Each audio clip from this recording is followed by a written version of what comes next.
ગઈકાલે કોંગ્રેસની એક સમીક્ષા બેઠક યોજાઈ હતી।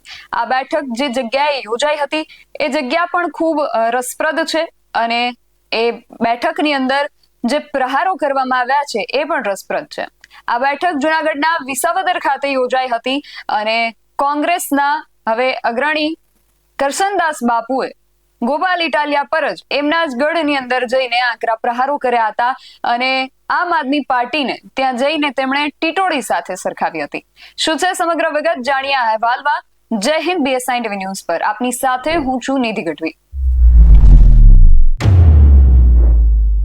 વિસાવદર ધારી રોડ પર આવેલા એક ફાર્મ હાઉસની અંદર ગઈકાલે કોંગ્રેસ પક્ષ દ્વારા તાલુકા પંચાયત અને જિલ્લા પંચાયતની ચૂંટણી જે લોકો લડ્યા હતા કોંગ્રેસમાંથી અને જે વિજેતા બનેલા એ તમામ ઉમેદવારો હતા એ બધા માટે એક સન્માન સમારોહ અને હવે આગામી સમયમાં શું આયોજન કરવાનું છે આ બાબતને લઈને એક સમીક્ષા બેઠકનું આયોજન કરવામાં આવ્યું હતું।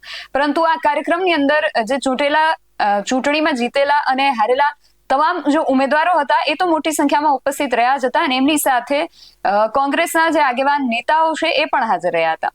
આ બેઠક વિશે પહેલા તો થોડી વિગતે વાત કરું તો આ બેઠકમાં આગામી દિવસોમાં કોંગ્રેસ સંગઠનને ગ્રામ્ય સ્તરે વધુ મજબૂત કરવા માટે હોદ્દેદારો વચ્ચે વિસ્તૃત ચર્ચાઓ થઈ હતી। પરંતુ આ સમગ્ર કાર્યક્રમમાં આકર્ષણનું કેન્દ્ર તો કોંગ્રેસના જે નેતા છે કરશન બાપુ ભાદરકાવાળા એમનું આક્રમક ભાષણ રહ્યું હતું। એમણે આમ આદમી પાર્ટીના અને વિસાવદરના ધારાસભ્ય ગોપાલ ઇટાલિયા પર આકરા પ્રહારો કર્યા હતા। એમણે આમ આદમી પાર્ટીને ટીટોડી સાથે સરખાવી હતી તો ગોપાલ ઇટાલિયાને ઘરમાંથી કાઢી મૂકેલા વ્યક્તિ તરીકે ઓળખાવ્યા। આ પ્રહારો કરતા કરશન બાપુએ શું કહ્યું હતું સૌથી પહેલા તો એમના ભાષણને સાંભળીએ। આપની વાત કરી, ગોપાલની વાત કરી, આપણે પાણી વાળતા હોય તો ટીટોડીને ક્યાંય ગણતરીમાં લઈએ છીએ? તો હું તો ત્યાં જઈને આવ્યો છું। હું કોંગ્રેસમાં હતો, પછી 4 વર્ષ રિહામણી ગયો।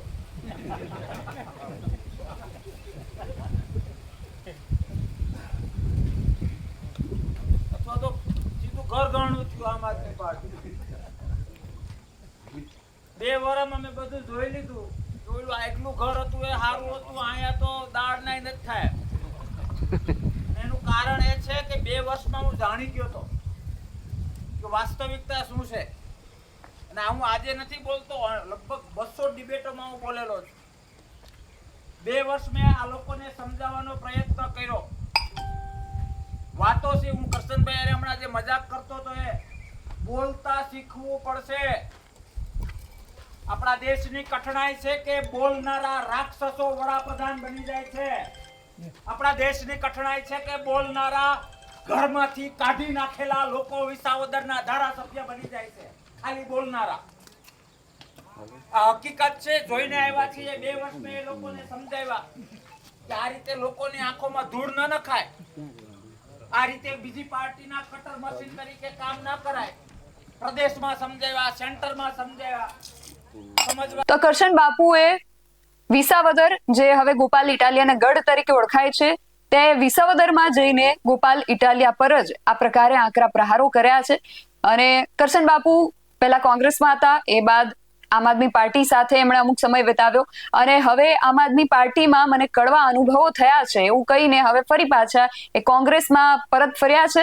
અને આમ આદમી પાર્ટીમાંથી એમણે જેટલા પણ અનુભવો મેળવ્યા છે એ વારંવાર જાહેર મંચ પરથી એમની વાત પણ કરતા હોય છે અને ફરી એકવાર આ જ પ્રકારે આમ આદમી પાર્ટીમાં એમના જે અનુભવો રહ્યા છે તેને લઈને એમણે જાહેરમાં વાત કરી છે અને એમની જે રીતે આક્રમક શૈલી હોય છે લોકો એમને સાંભળતા હોય છે અને એમણે ફરી એકવાર એમના આક્રમક અંદાજમાં જ ગોપાલ ઇટાલિયા પર આ પ્રકારે પ્રહારો કર્યા છે। જો કે એમણે વડાપ્રધાન પદ સુધીની પણ વાત કરી હતી, પરંતુ અહીંયા મુખ્ય આકર્ષણનું કેન્દ્ર જે છે, ચર્ચાનું જે કેન્દ્ર છે, એમણે ગોપાલ ઇટાલિયા પર જે આક્ષેપો કર્યા છે એ રહ્યું છે। એટલે વિસાવદરની અંદર હવે કરશન બાપુના આ આક્રમક વલણને લઈને ચર્ચાઓ જે છે એ વધુ તેજ બની છે।